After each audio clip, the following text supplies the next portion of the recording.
The world is hotter than it's been in thousands of years, and it's as if every alarm bell on Earth were ringing. That's the headline from the New York Times today. Think about that. Vermont got 2 months of rain in 2 days. Phoenix and Texas are on their 10th or 11th, maybe 12th day of over 100 degrees. That's insane even for there. India, Japan, and Spain are so flooded that people are hanging on to their floating cars for dear life. And Canada is still on fire. It's all record breaking, and it's all about the warming planet. It's here. It's not like 5 years away, 10 years away, 20 years away. It's here. The U.S. government stepped up with the landmark bills passed last year by President Biden and the last Congress, with over $1 trillion to help address climate change. But too many people are on the sidelines, or frankly, even in the way of accelerated mass progress at the scale that we need. So how can we use our creative talents to reach more people and in time? So today we're going to find out from a woman who is excitingly on the front lines of doing just that. Welcome to Electric Ladies Podcast. We share stories, insights, tips, and advice from remarkably innovative women working on the front lines of corporate responsibility, energy, sustainability, and ESG-related issues. I'm your host, Joan Michelson. We talk about innovation, leadership, technologies, and careers, always bringing a new perspective. We give career advice at the end of every episode, and it's kind of sprinkled throughout the conversation if you pay attention.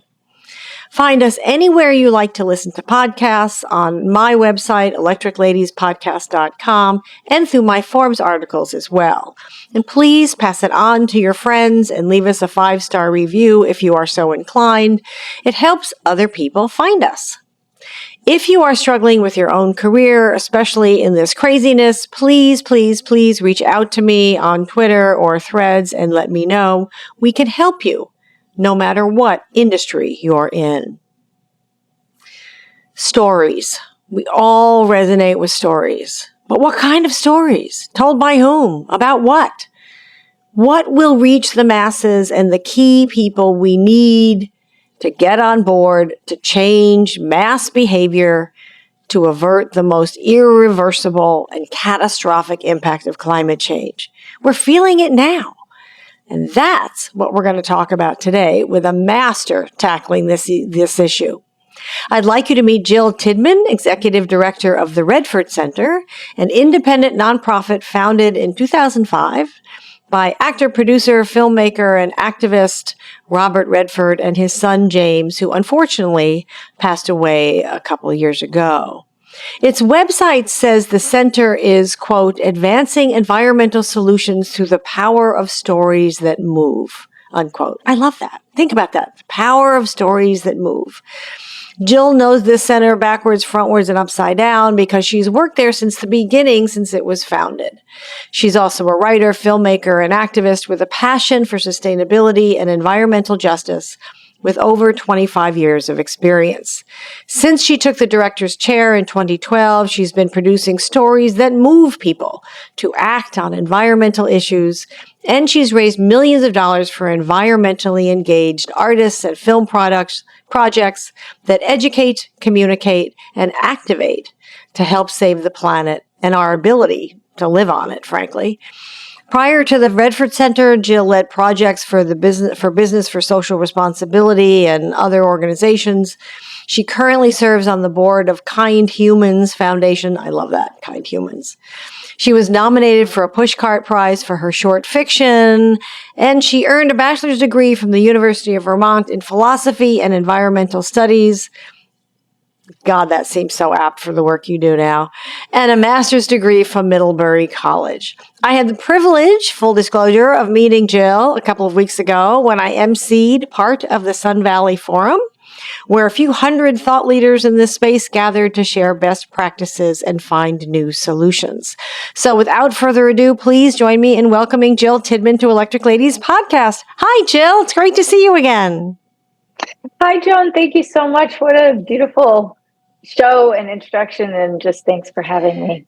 Oh, you're welcome. You're welcome. You're welcome. I'm thrilled that you could join us. So, at the Sun Valley Forum, you talked about solutions forward stories. I love that phrase, solutions forward stories. What does that mean, and how does the Redford Center do that? Yeah, it's such a good question, and it is in need of definition, I would say, and it looks a lot of different ways. So when we're searching for projects to invest in and support, we're really trying to make sure that it's a story that has kind of a balanced narrative. It's not about, just talking about what we can do and how we're winning. It's really making sure that we understand what's at stake and what the impacts are and who the impacts are hitting, and also seeing people in action, addressing and dealing with the situation at hand. And I think that's where it's very hard, increasingly hard, I would say, for all of us in this movement to do this work, as you started the podcast with these really tragic circumstances that we're living through. I feel very privileged to have a job where I'm looking to see how people are rising above and finding the way forward, and they are. And so it's exciting. Some examples to answer your question more directly would look like, I'll give you examples through the film. So we have a film right now that is profiling. It's a fairly common, sadly, fairly common story of a community that lives right butting up against a manufacturing plant that has significantly polluted the community.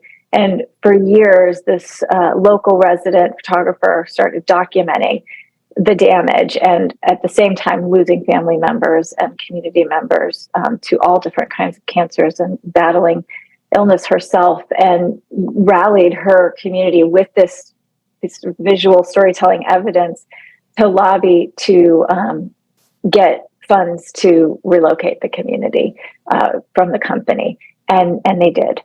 Wow. And so it's a story of resilience, community power, the act of storytelling and documentation, how important that can be in today's world, leadership, creative solutions, and frankly, showcasing a win. I think, we're in a position right now where it's very hard to even know where to go to find the points of progress. And yet there are so many. In fact, I'm reading a book right now. I can't remember exactly the title. I think it's called It's Not Too Late. Trying to continue to boost my own hopefulness. But there was one chapter, and it was kind of a random, very interesting list of all these wins that we've had since 1974, I think it was. And, some of it I hadn't even heard about. And so I think we're unfortunately in a media environment where it's really skewed toward, covering all of the tragedy that we're experiencing.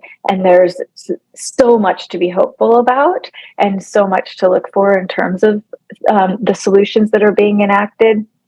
And sometimes a project in and of itself, just the awareness of an issue, can be part of the solution. So another example is a film called Deep Rising that we're supporting, that is all about deep sea mining, the potential for the deep sea mining that is really, it's an active international discussion that's happening. They just missed a critical deadline, July 9th, around potentially opening up the deep sea to mine the metals that we need for our technology. And it's a very, very scary issue. It will be a big decision when it comes down. And almost everyone that I've talked to that's seen the film has said to me, I had no idea. I had no idea we were about to open up the deep ocean, which we don't even know what's down there, and take this extractive practice that we have, kind of decimated the land with, and take it into the deep sea. And so the awareness raising and education is always something that we look for in these stories. I think also seeing people, taking action is something that gives other people a lot of hope. In fact, you may know the the Berkeley professor, Dasher Keltner, who just came out with a new book about awe. And in it, he's sort of showcasing all of these results of a survey he did, a global survey he did, where do we find awe? And on the list are things like nature and things we would expect. But the number one thing is seeing other people showcase moral courage and strength. And so there's so much to be said for just the opportunity to watch people taking control of a situation that's really, unfair, unjust, incredibly impactful, and doing something about it. And so there's that element too. Of course, we're always looking for stories that have, entertainment value, but also, news stories and sort of outside of the box thinking. So another wonderful film that we've supported that's available to watch on Netflix right now is called Youth v. Gov. Vic Barrett was at the Sun Valley Forum with us, one of the plaintiffs in the case. This is the Juliana versus the Gov case. And it's in and of itself, it's historic because of the opportunity for young people to see a way for them to participate. They can't vote. They are often not the ones making purchasing decisions in their family, but they can do a lot of other things. And so for me, that story is so special because it's showing another way. So we look for that kind of innovation in activism, if you will, when we're looking for solutions forward storytelling, and really just making sure that people have a reason to feel encouraged about the future, because I think it's so hard these days to feel that. And so the more of these stories that we can get out there, and the more kind of, hopeful, more inspiring work we can showcase, I think the more people we will be able to engage and bring along. And then also the human sort of character, if you will, but human driven narrative stories allow for other people to see their issues in other people and see themselves in the issue in a way that makes it much more relatable than just reading about it or hearing about it. We're so up against the invisibility of some of this stuff like heat and weather, but when it becomes personal, I think that's when it starts to make sense to people in a different way. Well, I love all that. And there's that. Thank you. And that's so, so helpful and so inspiring. There's a few things that come to mind. One is, first of all, you're showing ways that people can solve the problem themselves, that they can maybe apply in their own world, right? So you're giving examples of strategies. You can sue X, or you can go after Y, or just because you're a person doesn't mean you don't have agency. And that's the other thing, is you're showing people how they can have agency. What people can't see in a podcast is she's sitting in front of pillows that say hope. So this is a woman who clearly practices what she preaches. It's cute. As you were talking, I'm like, this is perfect. But what I'm curious about is, and this is a little counterintuitive, is I love that you're showcasing solutions, and I love that you're showing how people can make change. Do you think that there are people who look at those and say, oh, it's being handled, I don't have to worry about it? Probably. I mean, I think there's a lot of people. I was thinking, actually, when I was getting ready to talk to Jeff Goodall at the summit about this idea of denial and, getting people to care. And I think we're in a moment where denial has sort of shifted a little bit from it's a problem into like, it's not my problem, and I don't have to deal with it because, oh, look, there's so much activity going on. So yeah, I believe there's that potential always. The other part of the strategy behind the filmmaking support that we offer and the films that we get behind is that there's always an opportunity for the film to have an impact plan to be utilized and deployed. So of course you always want distribution and as many eyeballs as possible. And there's most of the time a very specific strategy or set of strategies to say, oh, this film to get back to the film about the community by the polluting manufacturing plant, their vision is to make sure that other communities like this one get to see the film. So very intentionally making sure that people who need to see this and understand that there's a way forward have the opportunity to see it. Or with the Deep Rising project, it's very focused on getting into the rooms with decision makers. And there's a 20-minute cut that they're going to make that's really going to hit the very specific messaging points. So there is kind of a both and strategy there of like, let's make sure the masses get to, see some wins and feel encouraged and learn. And then there's also usually very intentional and tactical and strategy and plan that these films that we look for when we're trying to find films that we think can really be used as tools in the movement. I love that. I was going to ask you about that. So how have you measured the impact that they have? I mean, is it just, the proverbial number of theaters that they're in or whatever? I mean, Nielsen ratings used to be the gold standard, but they don't capture as much of how we, watch the people who watch things on their phone or on a, they've started tracking connected TV or whatever, but it's all very, even for podcasts, it's esoteric. I mean, if you watch this on the video, depending upon where we post it, it doesn't even count as a download, which is insane in today's world, right? Unless I post it in one place. And it's like, well, no, everybody isn't going to watch it in that one place, So how do you measure and you want to have an impact. By the way, I can't help but getting Erin Brockovich out of my, it's kind of swimming in my head, especially with the community activism. But how are you measuring actually the impact that they can have? Because that's a big piece of what you guys want to do, right? Yeah, and it's hard to do, as you know, as a journalist. Metrics around storytelling are really, really tricky, and so it's for us. It's always goes beyond the commercial success or viability of a project. It's really taking a hard look to say, like, how many school kids got to see this, or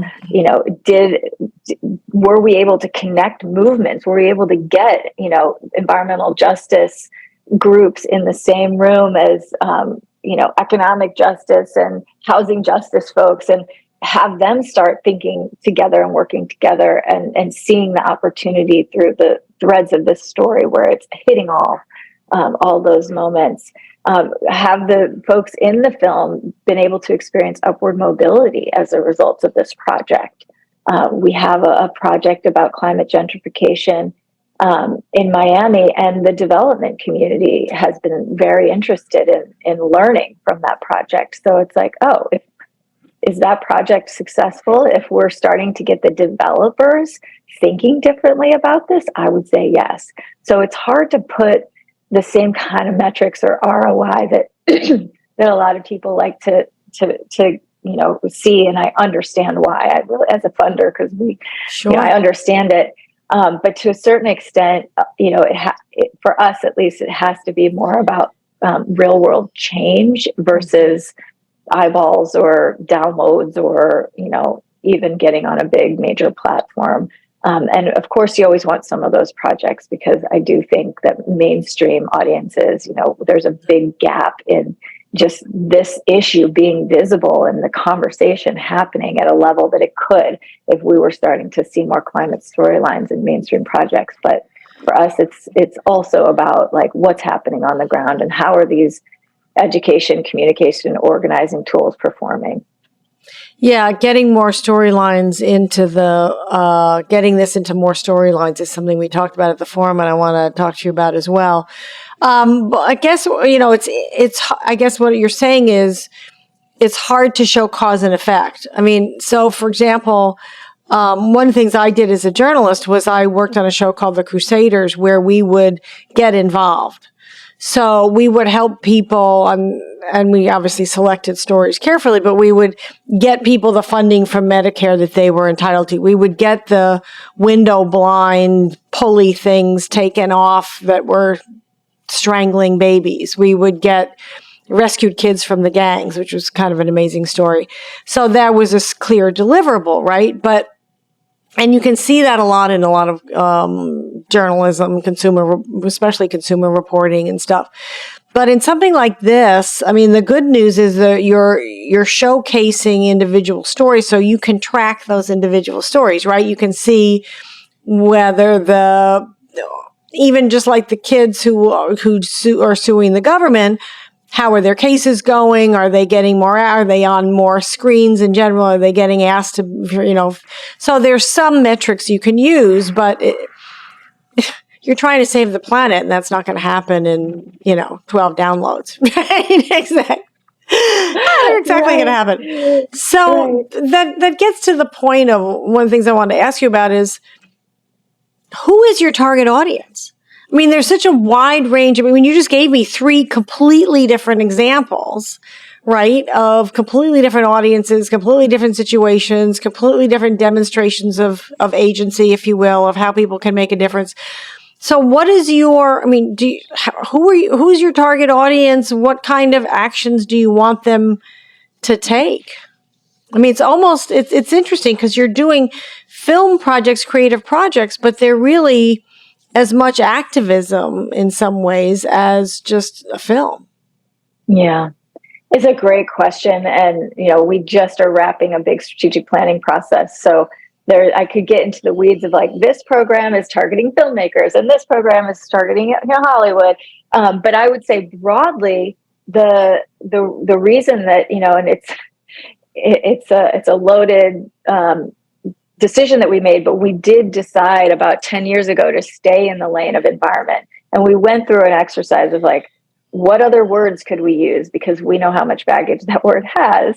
And it was sort of like, you know what, this is it. This is the word, but we take a very broad, very cross-cutting view of environment. And so, as I was saying before, like we know that you can't really get to environmental health if you're not looking at economic justice and environment,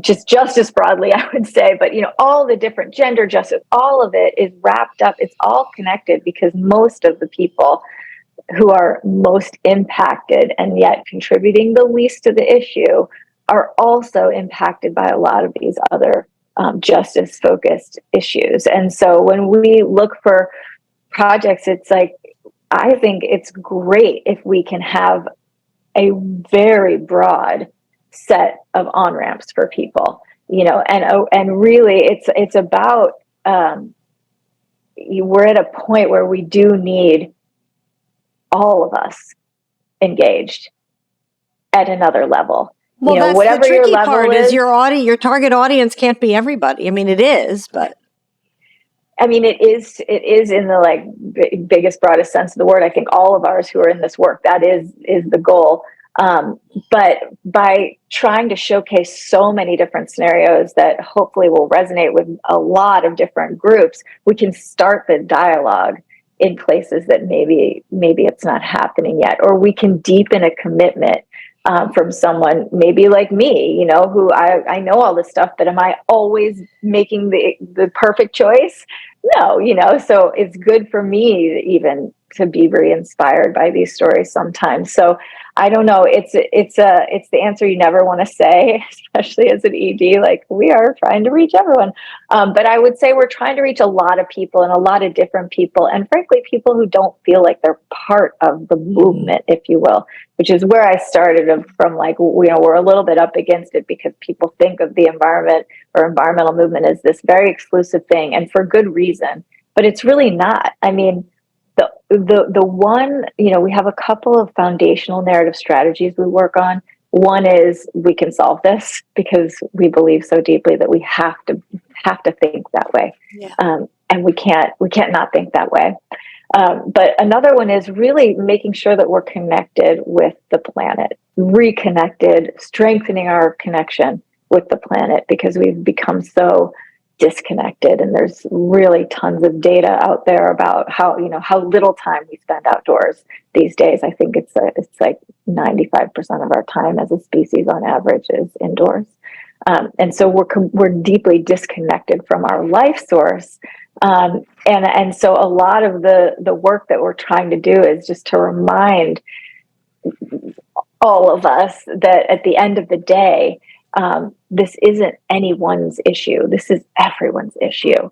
And so how can we bring more people in a way that they can start to see this as something that does affect them, whether they want it to or not, or whether they recognize it or not, you know. And I often talk about how we don't just lean into climate, even though it's obviously, like, you know, the most urgent, critical thing for us, because a lot of the stories that we see come in are about more day-to-day impacts on people, really, which is the toxins and pollution, you know. And I was listening to your episode with my dear friend Jackie Patterson earlier, and, you know, she made this great point that that, you know, the frontline or fence line communities are not just the ones hit by climate disaster. These are the communities that are facing a lot of the, you know, personal health impacts on a daily basis. And so that, you know, that's a lot of the work that we try to do as well, is just to make sure that those folks feel like there's a way forward, and, you know, putting that way forward in front of them through the stories. Oh, I love that. Yeah, she's just deserves every hero award there is known to man, and she'd actually be a good story for you to work on. So you said something about really reaching what I'll call the unconverted, right? The people who aren't in the room. And so that's really how we're going to drive change, because the people who are coming to our forum, the people who are reflexively coming to anything that says environment, they're not the what's affectionately referred to as the granola people only. I mean, there's a lot of sophisticated business and government people, evidence, the people who came to the forum, but we need to reach the people who are not in that room. And that's where projects like yours and what you're talking about of getting the messaging in scripts, and I'll add, in a way that isn't preachy and mealy and, you know, hi, we're talking about the environment now, you know. So how do we do that, right? How do we get the message? We know that culture drives so much of what happens in the world. I mean, the proverbial example is same-sex marriage, which was nothing, and then it was like it was like normal and past, right? So how do we do that? And to an extent, that's kind of what happened with the Inflation Reduction Act on a political and government funding level. But how do we get that cultural shift to happen? It's happened a little bit, but there's still what I call the screaming meanies. You know, there's still these people who just are dug in, that know it's not my problem, or, to your point earlier, you know, it's not a problem now, right? So how do we reach them? How do we get, how do we work it into scripts and culture, and whether it's filmmaking or television or ad campaigns or whatever, in a way that reaches the unconverted, so they change their habits? Yeah, it's something I think about every day, and it's such a good question. I would say, you know, a lot of the opportunity on the table still, and this is something that we as an organization are looking at, you know, what's our value to these other art forms and other storytelling forms and formats. Historically, we've worked in docs. That's what Jamie Redford was an expert in, and kind of where the organization started doing our own film production was in the documentary space. And so we have certain expertise, and also those projects do tend to lend themselves towards these impact agendas and goals and strategies really beautifully. But it hasn't really, you know, that, and there's a dearth of those stories out there now, you know, over decades. There's a lot of those projects out there. You can find them. They're amazing. And yet that it hasn't taken root in the same way in, I would say, kind of mainstream, you know, scripted storytelling, and, or even, you know, unscripted reality shows. Exactly. You know, and and there's like some bubbling up in social media spaces, but it hasn't really taken root there yet either. We've been playing in short form because we know that people watch, much more apt to watch a 3 or 5 minute thing. In fact, we did a whole series on clean transportation in partnership with the League of Conservation Voters to try to like elevate the dialogue around infrastructure as these big bills were getting discussed, and trying to help people understand the importance of mobility and what it means, and how many areas it touches and what we can do.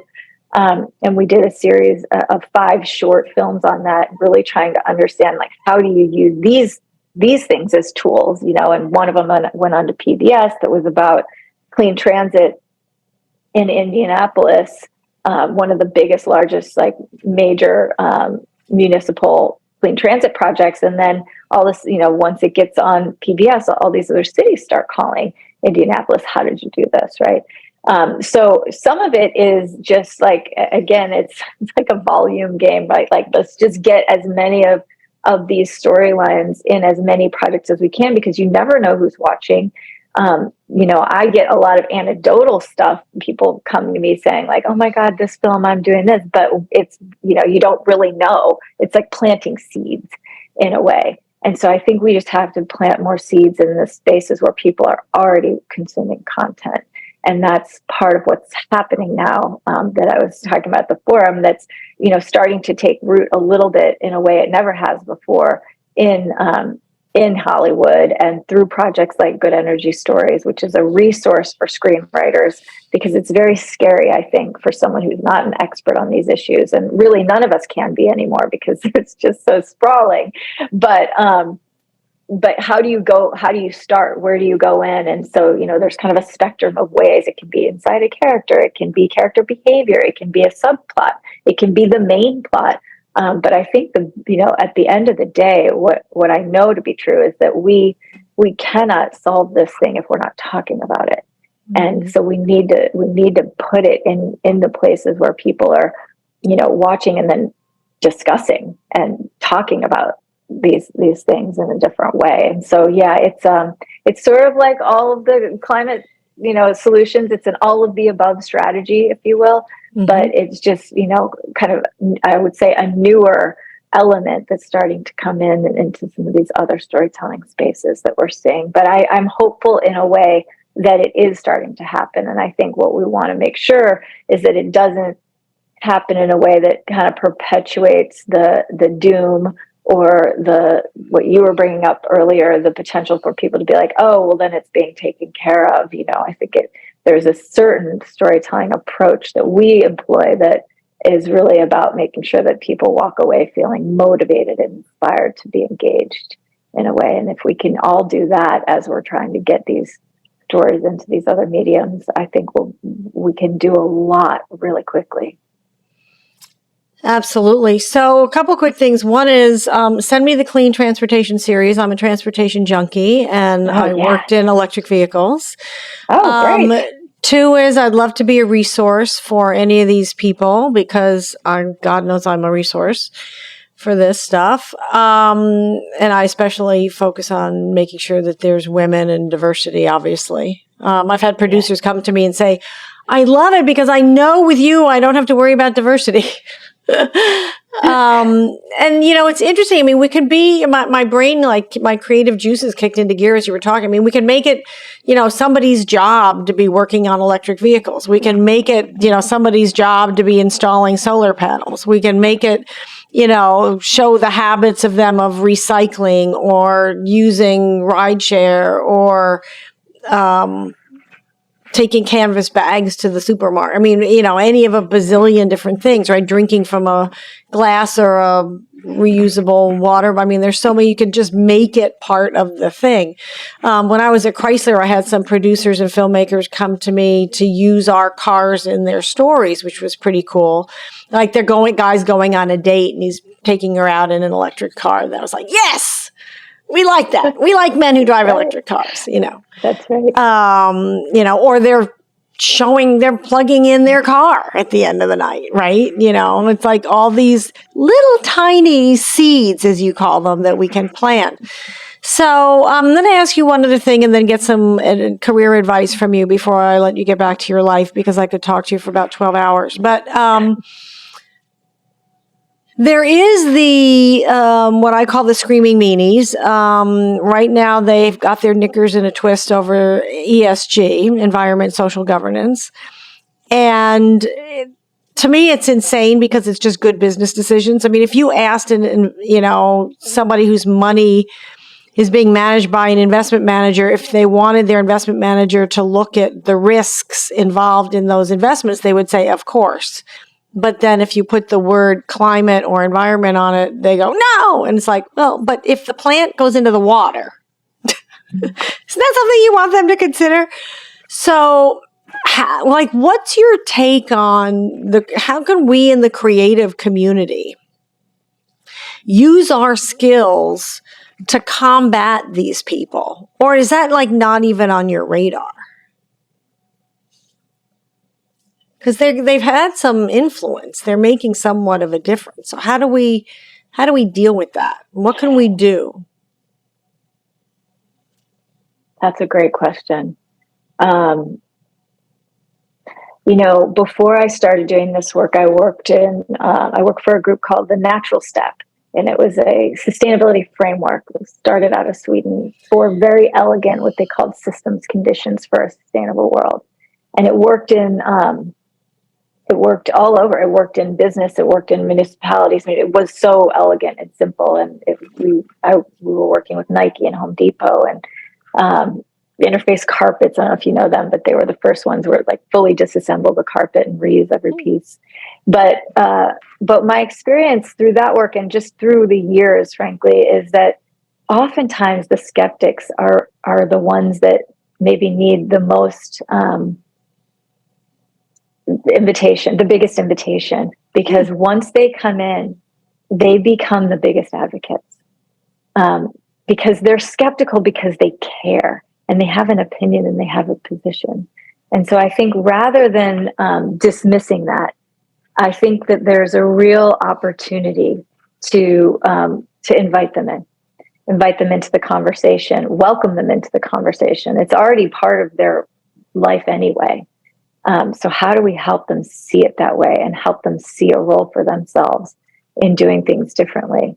And this is where and why I'm so excited about bringing in the screenwriters and the real imaginative creatives, because world building and radical imagination is something we really need right now. Because right now, the vision of the future, and even the word sustainability, which has always been part of how I've described my work, does not feel good, because we don't necessarily want to sustain what's happening right now. We want a different future.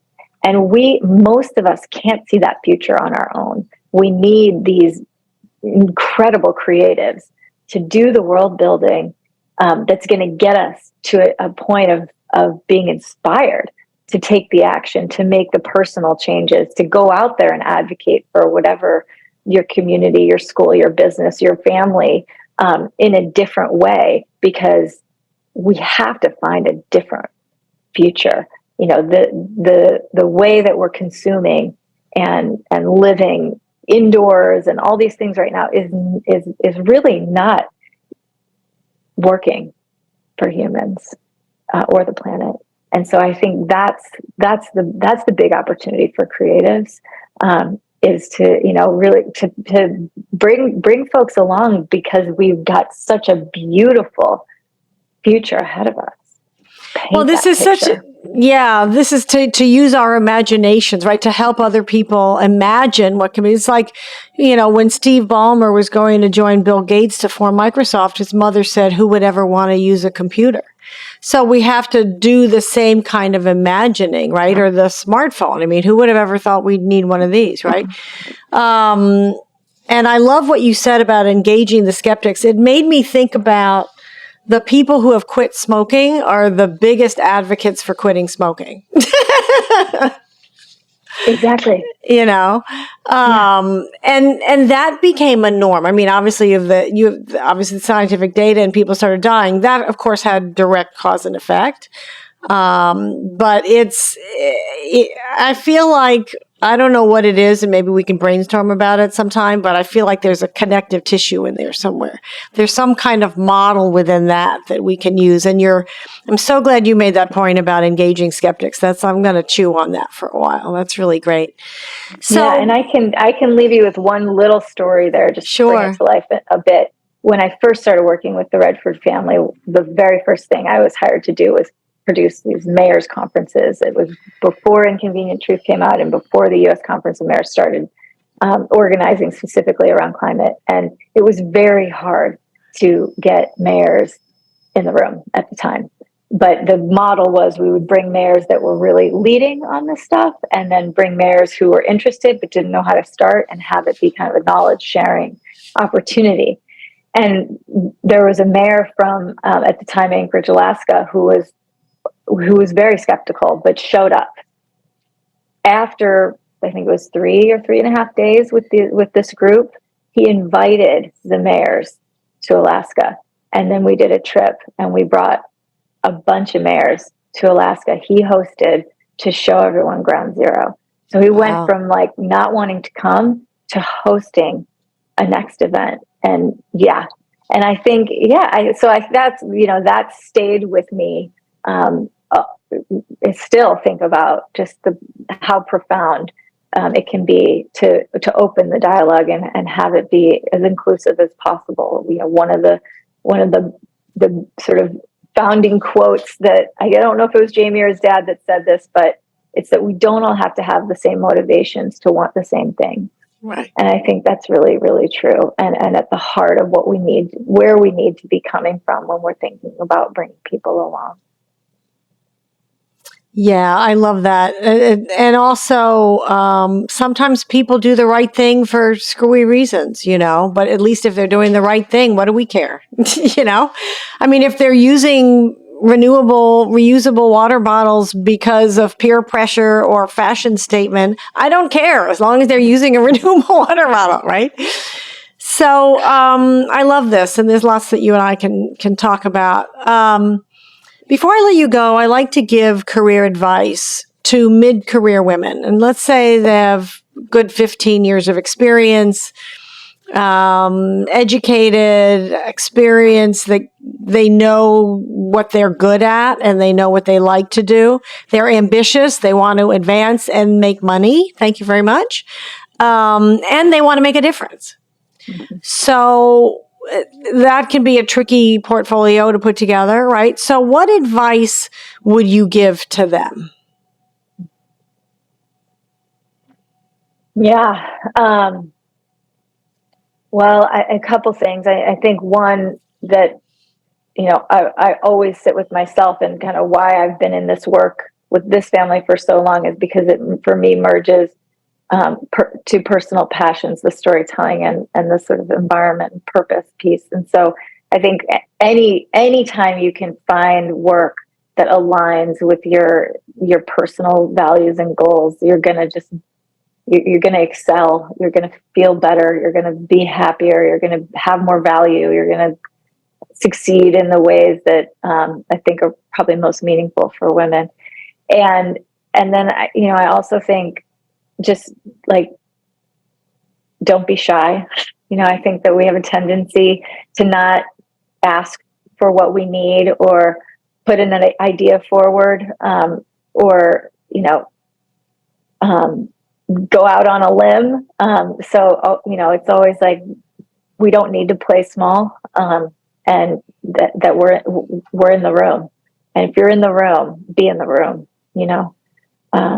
So I think there's just, in some ways, I think women in particular have confidence issues, and it's very real in the workplace. And so I think, working for people that see your value and strength is a really, really important piece, so that you can feel supported and have the support that you deserve, but also just making sure that, we aren't allowing whatever self-doubt that it creeps in, for all people, probably not just women, to get in the way of doing what you want to do, or what you can see. If you can see it, go get it. I love that. And especially with creative people, because we see things that other people don't see. And sometimes that's hard to communicate. So, I mean, I've been in corporate boardrooms where I'm just like, well, let me take you into my thinking here. And sometimes they'd look at me like I'd swallowed acid, but then, whatever I could do, we'd do hockey stick growth. And I go, how did that get from here? And it's okay. You don't, Yeah. we don't need to dive that far, but you're right. Having the gumption to raise your hand and say, well, what if we tried it this way? Right. Because we need those ideas. We need those ideas desperately. And I love what you said about if you're in the room, be in the room, which is perfect. The other side to that I'll add is if you're in the room, you belong there. Yeah. Just because you are there. Yeah. You don't need to justify your existence. Right? Yeah. So this is wonderful, Miss Jill. Any final thoughts before I let you get back to your life? Oh, no. I mean, I love this conversation. I'm so glad we met. Thank you for offering your resources and support to the community of artists that we work with. I'm honored to be a guest in your roster. It's an incredible group. I think it's so important. We see a lot in the projects, both the subjects of the films and the filmmakers, majority women. And so I think there's a very unique opportunity for women to lead us into this next future. And so I think what you're doing is awesome. Oh, thank you so much. I agree with you, obviously, that there's an opportunity for women to lead us. I'm writing a book about that. We can talk about that.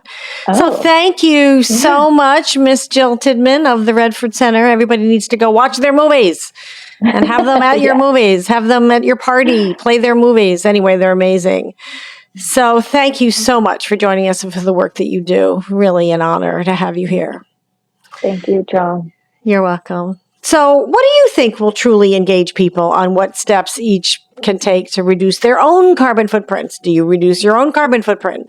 Post it to us on Twitter or Threads now at Joan Michelson and send us any questions there as well.